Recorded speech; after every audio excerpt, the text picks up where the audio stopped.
Paris, une semaine pour valoriser les solutions africaines du 23 au 28 octobre 2023. Dans le cadre de la première édition de la semaine L'Afrique des solutions, SAS, plusieurs personnalités du monde scientifique, politique, des médias et des arts se sont retrouvées en présentiel pendant 2 jours à la mairie de Paris 16e arrondissement et aussi en ligne les autres jours pour présenter l'Afrique qui propose des solutions à sa population et au monde. Au programme, expositions, conférences, ateliers, coaching, interviews, prestations artistiques et gastronomie. Autour de l'initiateur Léon Soubadji, la mobilisation était totale pour célébrer cette Afrique qui gagne. Monsieur le maire du 16e arrondissement de Paris, monsieur l'adjoint au maire de la ville de Paris, mesdames et messieurs, monsieur l'ambassadeur de la Guinée près la France, monsieur l'ambassadeur tchèque Keïta, cher ami Jérôme Ribeiro, madame Gauthier Darline, mesdames, messieurs, merci d'avoir accepté notre invitation. Honorables invités, chers participants. Permettez-moi d'abord de rendre un vibrant hommage à toutes les équipes engagées dans la réalisation de la Semaine de l'Afrique des solutions, qui ont donné de leur temps pour nous offrir cette belle rencontre. Mes sincères remerciements vont également à l'endroit du maire du 16e arrondissement de Paris pour son soutien et également à l'endroit du monsieur du premier adjoint au maire de Paris également qui a accepté de nous accompagner dans le cadre de la réalisation de cet important projet. Merci à la ville de Paris qui a accepté d'abriter cette première édition, qui est une édition historique. Je tiens également à remercier toutes les délégations qui sont venues de l'Afrique, qui sont venues de la Nouvelle-Calédonie, des États-Unis, du Canada, de la Suisse, de la Belgique, de l'Allemagne, de l'Angleterre, de la Martinique également. Merci à toutes et à tous pour votre attachement profond à l'Afrique. À toutes les personnalités ici présentes et à tous nos invités, je vous dis merci pour la disponibilité et l'engagement. Ce temps consacré à l'Afrique ne sera pas vain. Aujourd'hui, à Paris, l'Afrique a rendez-vous avec son destin. Et quel plus beau lieu que la mairie du 16e arrondissement pour poser les bases de la réalisation de l'Afrique des solutions. Mesdames et messieurs, la Semaine de l'Afrique des solutions est le fruit d'un constat simple, un constat patent que tous les Africains et tous les amis de l'Afrique font au quotidien. La plupart des rencontres continentales et internationales dédiées à l'Afrique n'évoquent que des sujets problématiques. On parle de la guerre, de la famine, de la misère, de la précarité, du chômage, de l'insécurité, de l'instabilité, du terrorisme, de tout ce que vous savez déjà. La liste, elle est donc longue. Or, vous convenez avec moi que sur le continent, il n'y a pas que des problèmes. Il y a aussi des solutions innovantes, constructives et dynamiques. Des Africains vivant en Afrique et dans la diaspora créent, osent, produisent, fabriquent, innovent, entreprennent au quotidien dans différents domaines et agissent pour le bien commun.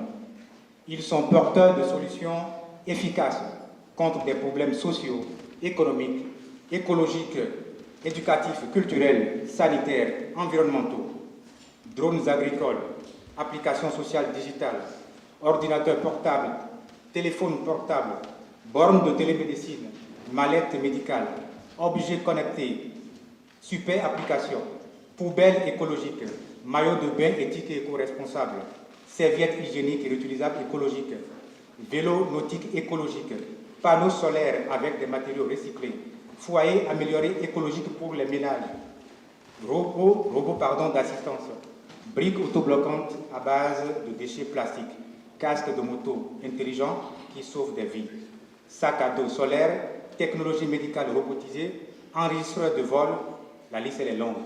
Voilà, mesdames et messieurs, autant de solutions et d'initiatives parmi tant d'autres qui contribuent à l'amélioration du quotidien des Africains.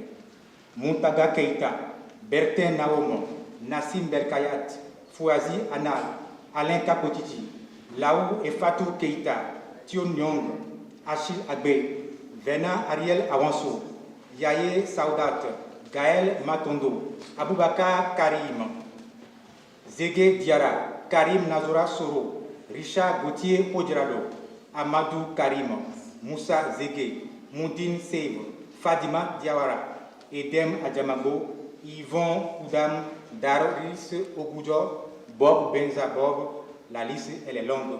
Il y a aussi Awasaya et les frères et les sœurs Kébé et bien d'autres. Que vous inspirent ces noms?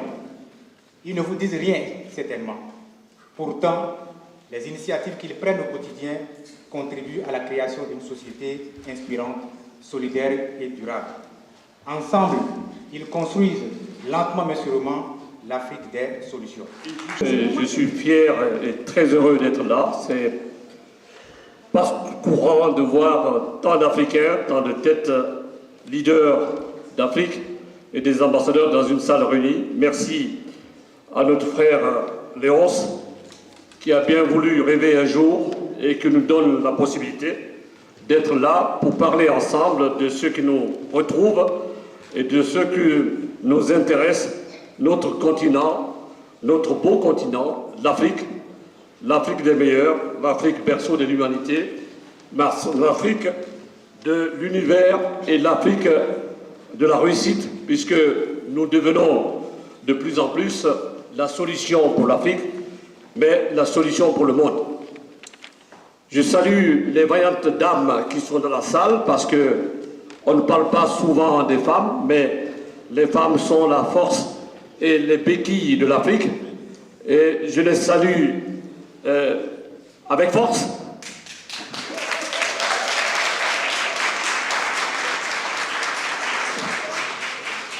Le continent africain est marqué par une croissance rapide qui favorise l'émergence de grandes entreprises africaines. Quels sont les enjeux auxquels doivent faire face ces acteurs de leurs intégrations dans l'économie continentale et mondiale? Les défis pour développer une entreprise panafricaine recouvrent plusieurs paramètres, tels que l'incertitude politique dans le pays, la pauvreté. Ceci dit, l'Afrique est une destination de plus en plus attrayante pour toutes les entreprises et les investisseurs du monde. Je suis très heureux qu'un des derniers actes que je fasse en tant que maire soit votre accueil. J'ai toujours pensé que l'Afrique était une chance pour la France. Et même si par les temps qui courent, la France connaît quelques déboires, et des pays avec qui nous avions des liens traditionnels se sont éloignés de nous, je suis persuadé que ce n'est quelque chose de passager. Parce que d'abord, nous avons avec l'Afrique quelque chose d'unique et de riche, c'est notre langue en commun. Et cette langue, c'est une culture, c'est une littérature que beaucoup d'écrivains africains ont enrichie, et on ne pourra pas effacer cela. J'ai beaucoup de respect pour la littérature russe, mais je pense qu'elle sera moins compréhensible pour nos amis africains. Et j'ai beaucoup d'admiration pour la musique allemande, mais il n'y a pas que Wagner dans l'orchestre allemand. Donc nous avons un passé commun, avec des zones d'ombre, avec des zones de lumière, mais nous avons aussi un avenir commun. Et trop souvent, on parle en France de l'Afrique d'un point de vue qui est consternant, le problème de l'immigration, comme si l'Afrique était toujours source de troubles en France. Moi, je pense que c'est une richesse pour notre pays si nous faisons les uns et les autres des efforts. On ne peut pas se complaire en disant « c'est de la faute de la puissance coloniale qui exonère tous les régimes africains de leurs propres erreurs ». Et donc l'Afrique doit aussi changer et prendre son destin en main. Et elle le fait en partie. Et c'est pour ça que je suis très fier d'accueillir ce forum, parce que pour une fois, on est dans une dynamique de l'Afrique qui construit et qui trouve les solutions. Et c'est un continent qui va se développer, et je suis sûr que c'est un continent qui pèsera lourd dans le monde actuel. Donc l'Afrique des solutions, félicitations d'abord évidemment à son directeur Léonce Umpachi, j'espère que je dis bien votre nom, je sais que c'était très important, on défend souvent le mien, alors je tiens à être très précis quand je dis les noms. D'abord félicitations, parce que nous sommes rentrés en contact il y a à peu près un an, lorsque vous m'avez proposé d'être ambassadeur de l'Afrique des solutions. J'ai dit à mes équipes, mais qu'est-ce que cela regroupe? Nous nous sommes parlé, je vous ai tout de suite dit oui. C'était un peu à l'état embryonnaire ce que vous étiez en train de construire, mais je vous ai fait confiance et je vois que j'ai eu raison. C'est exceptionnel ce que vous avez fait, il y a un monde fou. Nous en parlions avec monsieur le sénateur maire en disant mais bravo, c'est formidable de réunir autant d'énergie dans une même salle le matin, tôt. Donc je vous applaudis et félicitations. Le sujet que vous avez choisi, évidemment, m'intéresse au plus haut point, c'est le sujet des médias. Comme certains le savent dans la salle, je suis journaliste de formation, professionnel des médias, puisque par ailleurs, j'exerce ma profession dans une entreprise qui s'appelle France Télévisions, que tout un chacun connaisse ici. J'ai conservé mon activité, n'étant pas dans les rédactions, donc n'ayez crainte, il n'y a aucun conflit d'intérêt. Je suis à la direction des programmes, et j'ai gardé ce pied aussi dans le monde réel, parce que je pense que pour agir, pour être concret, le monde réel nous apporte cet ancrage, et c'est pas à monsieur le sénateur maire que je dirais ça, qui a aussi gardé son activité, pour dire combien c'est important quand on est un élu de pouvoir continuer aussi à se nourrir de son activité professionnelle. Donc vous avez raison, les médias sont essentiels pour demain écrire un nouveau narratif avec l'Afrique. Francis Piner l'a dit, une nouvelle page s'ouvre, une nouvelle histoire est en train de s'écrire sur ce continent. Évidemment, les diasporas doivent y prendre toute leur part. Donc je porte ma casquette de directrice de la Maison des journalistes. La Maison des journalistes qui a une structure unique au monde qui accueille des journalistes qui ont été poursuivis dans leur pays pour avoir pratiqué une information libre. Donc c'est dans ce cadre que j'ai la chance d'accueillir beaucoup de journalistes africains qui viennent avec leur histoire, et à travers ces journalistes, donc j'ai quand même une assez bonne connaissance de la situation de la presse en Afrique et de la situation de la liberté d'informer aussi. Alors, quand Léonce m'avait contacté grâce à notre ami Jérôme Ribeiro pour être ambassadrice de cette très belle initiative que je salue chaleureusement, et je suis fière d'être parmi vous aujourd'hui. Donc c'est vrai que j'ai eu une petite hésitation. Alors je me suis dit, ben, ambassadrice de l'Afrique des solutions, ça implique quoi? Qu'est-ce que je vais pouvoir dire? Parce que quand on est ambassadrice, ambassadeur, ça veut dire qu'il faut porter une parole, il faut témoigner, il faut faire avancer une cause. Et en réfléchissant, je me suis dit, ben, pourquoi pas? Parce que je voyage beaucoup en Afrique, j'ai vu des choses, donc pas seulement dans mes domaines d'activité, que ce soit le journalisme, la communication ou la didactique des langues, les politiques linguistiques éducatives, parce que j'ai aussi travaillé avec des organisations internationales, notamment la francophonie.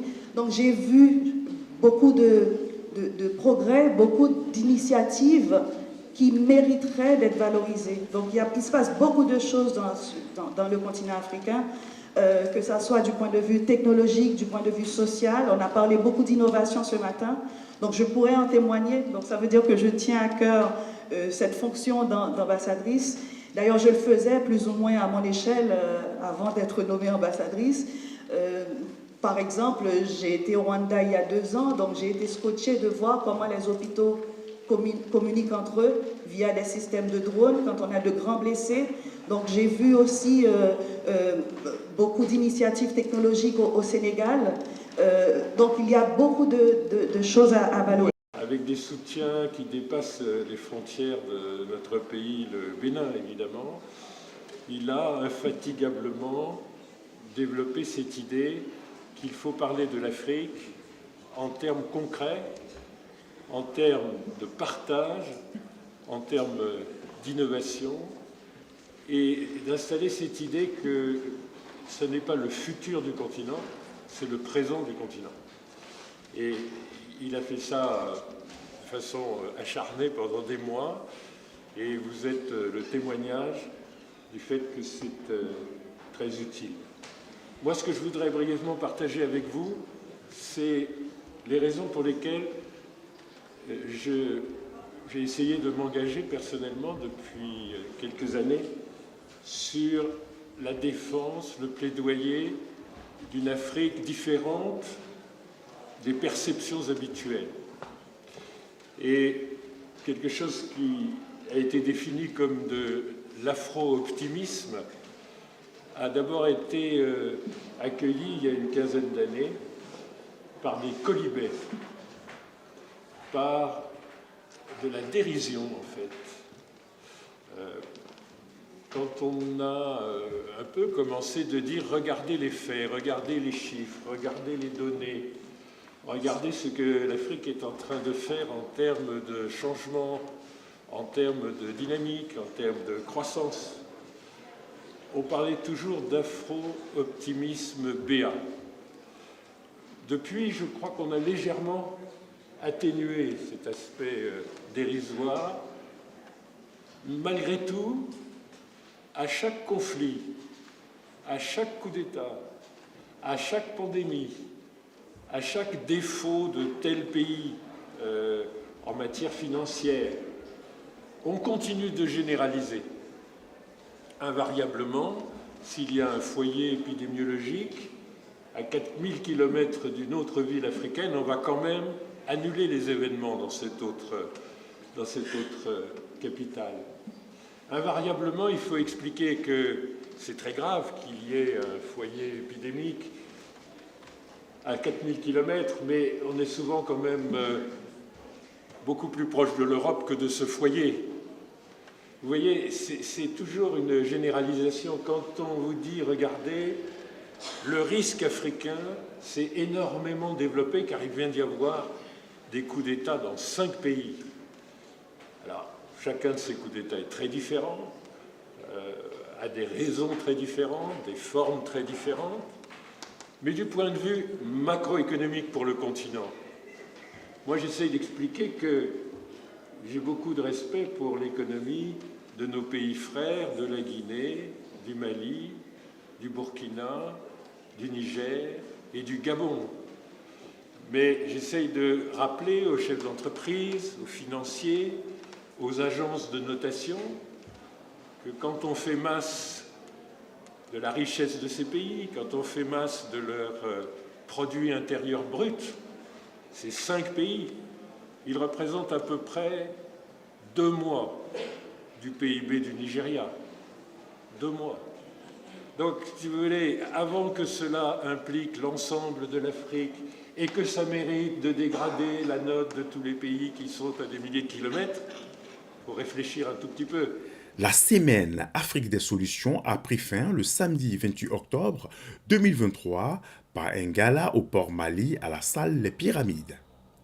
Occasion pour féliciter les solutionneurs africains par la remise de trophées et de médailles d'honneur.